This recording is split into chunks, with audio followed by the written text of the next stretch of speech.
Hello everyone, welcome back to study 97। तो आज मैं लॉ की क्लास स्टार्ट करने जा रही हूँ। मैं हिस्ट्री के साथ साथ लॉ की भी क्लास दिया करूँगी। तो आज मेरा पहला टॉपिक है कंपनी लॉ। कंपनी एक्ट के बारे में डिस्कस करेंगे, कंपनी एक्ट 2013। तो चलिए स्टार्ट करते हैं। सबसे पहले जानते हैं कंपनी की परिभाषा। कंपनी अधिनियम 2013 एक्ट 2 क्लोजेस 20 के अनुसार कंपनी का अर्थ एक कंपनी से है जो इस अधिनियम, कौन सा अधिनियम? कंपनी अधिनियम 2013 एक्ट 2 क्लोजेस 20 के अनुसार या फिर उससे पहले किसी बने हुए नियम के अनुसार अगर कोई कंपनी निर्गमित है तो वो इस परिभाषा में काउंट की जाती है। एक सीमित कंपनी निम्न दो प्रकार की हो सकती है, गारंटी द्वारा सीमित और दूसरा है अंशों द्वारा सीमित। कंपनी शब्द जो है वो लैटिन भाषा का शब्द है। स्टार्टिंग में कंपनी शब्द का तात्पर्य ऐसे व्यक्तियों के समूह से था जो भोजन के लिए इकट्ठा हुआ करते थे। उसके बाद कंपनी शब्द का प्रयोग ऐसे समूह या संगठनों से भी होने लगा जो किसी सामान्य उद्देश्य की पूर्ति हेतु इकट्ठा हुए होंगे। इस प्रकार कंपनी शब्द का प्रयोग व्यापारिक तथा गैर व्यापारिक संघों के लिए प्रयोग किया जाने लगा। अगर न्यायाधीश लिंडले के अनुसार परिभाषा की बात की जाए तो उनका कहना है कि कंपनी उन बहुत से लोगों का संगठन है जिसमें वे पूंजी या संपत्ति संयुक्त पूंजी के रूप में किसी संयुक्त उद्देश्य के उपभोग के लिए लगाते हैं। यह संयुक्त पूंजी कंपनी की पूंजी है एवं मुद्रा के रूप में व्यक्त की जाती है। पूंजी में अंशदान करने वाली कंपनी के सदस्य होते हैं। पूंजी के जिस भाग का प्रत्येक सदस्य अधिकारी होता है वह उसका शेयर होल्डर कहलाता है।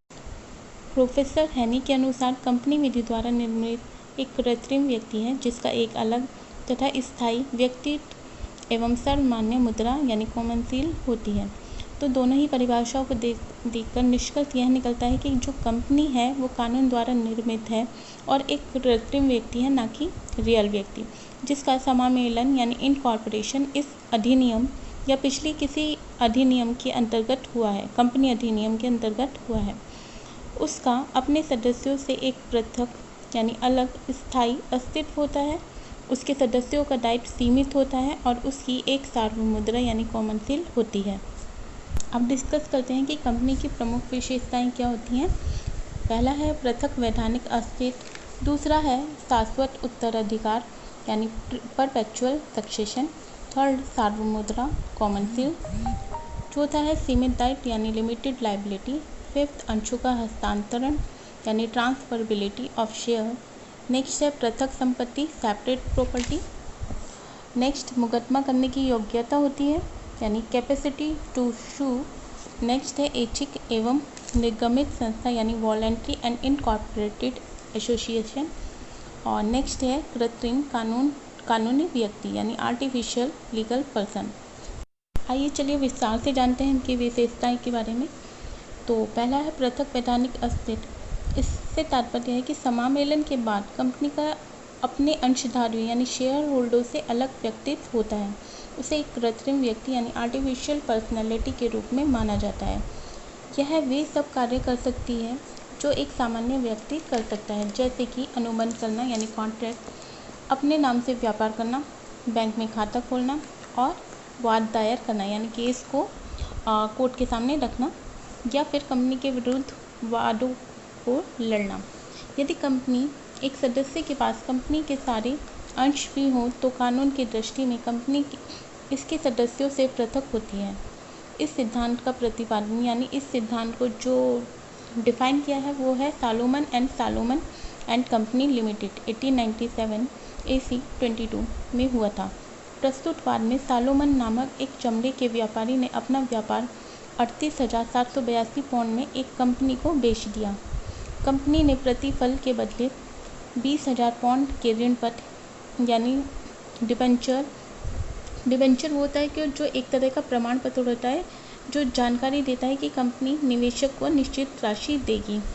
तो 20,000 पाउंड के ऋण पत्र और 10,000 पाउंड के एक पाउंड वाले अंश सालोमन को जारी किए। कंपनी ने ऋण पत्रों पर सारी संपत्ति के विरुद्ध चलभार उत्पन्न कर दिया। सालोमन ने एक अंश अपने 4 पुत्रों को, एक अंश अपनी पत्नी को और एक अंश पुत्री को जारी किए। कुछ समय पश्चात कंपनी को हानि हो गई और उसका समापन हो गया। कंपनी की सारी संपत्ति बेचकर 6,043 पाउंड वसूल हुए।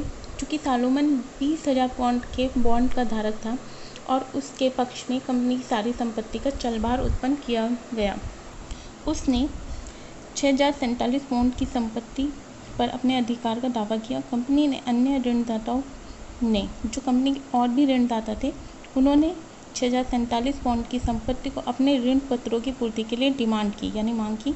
उनका कहना था चूँकि कंपनी के 20,000 अंशों में से लगभग सारे अंश सालोमन के पास थे, सालोमन और एन सालोमन कंपनी एक ही थे, अतः 6,043 पाउंड की संपत्ति उनके ऋण पत्रों का भुगतान करने के लिए उन्हें दी जाए। इस केस में हाउस ऑफ लॉर्ड ने निर्णय दिया कि सालोमन और सालोमन एंड कंपनी का अस्तित्व अलग अलग है, अतः सोलोमन ऋण पत्रधारी होने के कारण और उसके पक्ष में चलभार उत्पन्न होने के कारण 6,047 पाउंड की संपत्ति पाने का अधिकारी था। इस निर्णय से यह सिद्ध हो जाता है कि कंपनी और उसके सदस्यों का अस्तित्व अलग अलग होता है। कंपनी के यदि 10,000 पाउंड वसूल करने हो तो अंशधारियों पर मुकदमा करके यह राशि वसूल नहीं की जा सकती। मुकदमा कंपनी के नाम से कंपनी के ऊपर ही किया जा सकता है, उसके सदस्यों के विरुद्ध नहीं किया जा सकता। नेक्स्ट पॉइंट है शाश्वत उत्तराधिकारी। It means perpetual succession. Company का अस्तित्व सतत अर्थात शाश्वत होता है। चूँकि कंपनी का अस्तित्व पृथक होता है, अपेक्षाकृत इसका अस्तित्व एकांकी व्यापारी या साझेदारी से अधिक स्थायी होता है। कंपनी की आयु कंपनी के सदस्यों की आयु पर निर्भर नहीं करती। किसी सदस्य या निर्देशक की मृत्यु, यहाँ तक कि सभी सदस्यों की मृत्यु या दिवालियापन हो जाने पर या फिर उनके पागलपन हो जाने पर कंपनी की मृत्यु नहीं होती। यह कहा जाता है कि कंपनी के सदस्य आए या जाएं, कंपनी सदा जीवित रहती है। नेक्स्ट पॉइंट है सार्वमुद्रा यानी कॉमन सील। कंपनी की सार्वमुद्रा होती है। चूँकि कंपनी एक कृत्रिम व्यक्ति है यानी आर्टिफिशियल है, यह स्वयं कार्य नहीं करती, इसके लिए इसे प्राकृतिक यानी जो नेचुरल व्यक्ति होते हैं अर्थात निर्देशकों के माध्यम से कार्य करना होता है। कंपनी के निर्देशक कंपनी की ओर से अनुबंध यानी एग्रीमेंट करते हैं और उस समय अपने हस्ताक्षरों के साथ कंपनी की सार्वमुद्रा को अनुबंध करते हैं, जो कि कंपनी के हस्ताक्षरों के समान मानी जाती है। यदि अनुबंध पर निर्देशकों के हस्ताक्षर साथ सार्वमुद्रा ना लगाई जाए तो अनुबंध जो कॉन्ट्रैक्ट है वो अमान्य होगा यानी वैध नहीं माना जाएगा। नेक्स्ट पॉइंट है सीमित दायित्व यानी लिमिटेड लायबिलिटी। संभवतः कंपनी की सबसे अधिक महत्वपूर्ण विशेषता सीमित दायित्व होती है, जिसके कारण कंपनी का निर्माण किया जाता है। अंशों द्वारा सीमित दायित्व वाली कंपनी में प्रत्येक अंशधारी का दायित्व उसके द्वारा लिए गए अंशों के अंकित मूल्य तक सीमित है। इससे अधिक की राशि वास्तविक कंपनी के दायित्व को पूरा करने के लिए दायी नहीं ठहराया जा सकता। उदाहरण के लिए, यदि ए के पास 100 रुपये वाले 10 अंश हैं और उसने उन अंशों पर 50 रुपये प्रति अंश का भुगतान कर दिया है, तो कंपनी के समापन में जाने पर उसका अधिकतम दायित्व बकाया जितना रह गया यानी 50 गुणा 10 यानी 500 रुपये होगा। नेक्स्ट पॉइंट है अंशों का हस्तांतरण यानी ट्रांसफरेबिलिटी ऑफ शेयर। कंपनी एक प्रमुख विशेषता है कि अंशों का हस्तांतरण योग्य होना। एक सार्वजनिक कंपनी के अंश सरलता से एक व्यक्ति से दूसरे व्यक्ति को हस्तांतरित यानी ट्रांसफ़र किए जा सकते हैं। इसके बाद बात करते हैं मुकदमा करने की योग्यता यानी कैपेसिटी टू सू। चूँकि एक कंपनी का पृथक अस्तित्व होता है, अतः यह मुकदमा कर सकती है और इस पर इसके नाम से मुकदमा भी किया जा सकता है। नेक्स्ट पॉइंट है ऐच्छिक एवं निगमित संस्था यानी voluntary and incorporated association. Company की महत्वपूर्ण विशेषता यह है कि कंपनी एक ऐच्छिक संस्था है जो सदस्य अपनी स्वतंत्र इच्छा से बनाते हैं।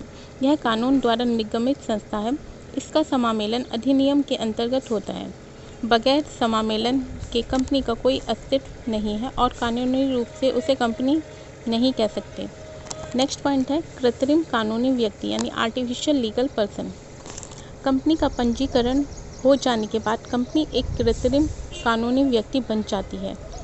यह अपने नाम से संपत्ति खरीद सकती है, उसे अपने नाम से रख सकती है और आवश्यकता पड़ने पर उसे बेच भी सकती है। यह अपने नाम से न्यायालय में मुकदमा दायर कर सकती है। अन्य व्यक्ति इसके नाम से उस पर मुकदमा कर सकते हैं। इसका भौतिक अस्तित्व नहीं होता। क्या एक कंपनी नागरिक होती है? तो यद्यपि कंपनी एक कानूनी व्यक्ति है जिसके पास राष्ट्रीयता और निवास स्थान यानी डोमिसाइल है। न्यायाधीश हिदायतुल्लाह ने कहा है कि सदस्य जो भी निगमित कंपनी का निर्माण करते हैं वे अपने पद या व्यक्तित्व को एकत्रित नहीं करते। यदि वे सभी भारत के नागरिक हैं तो कंपनी भारत की नागरिक नहीं बन जाएगी। उससे अधिक यदि वे सारे शादीशुदा हैं तो कंपनी शादीशुदा नहीं बन जाएगी। परंतु दुश्मन चरित्र यानी एनिमी कैरेक्टर का निर्धारण करते समय न्यायालय कंपनी के सदस्य या निर्देशकों की नागरिकता पर विचार कर सकता है। जैसा कि डाइमलर कंपनी लिमिटेड बनाम कॉन्टिनेंटल टायर और रबड़ कंपनी लिमिटेड 1916 का केस है में निर्णय दिया गया था। चूँकि कंपनी एक नागरिक नहीं है, इसे आधारभूत अधिकार मतलब फंडामेंटल राइट भी प्राप्त नहीं है। कंपनी एक कृत्रिम नागरिक है, इसलिए इसे फंडामेंटल राइट नहीं मिले हुए हैं जो स्पष्ट रूप से केवल नागरिकों को उपलब्ध होते हैं।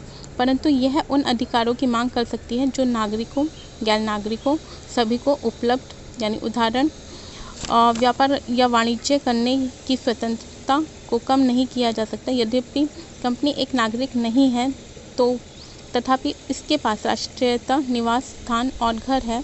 कंपनी के समामेलन का देश इसका निवास स्थान यानी डोमिसाइल है।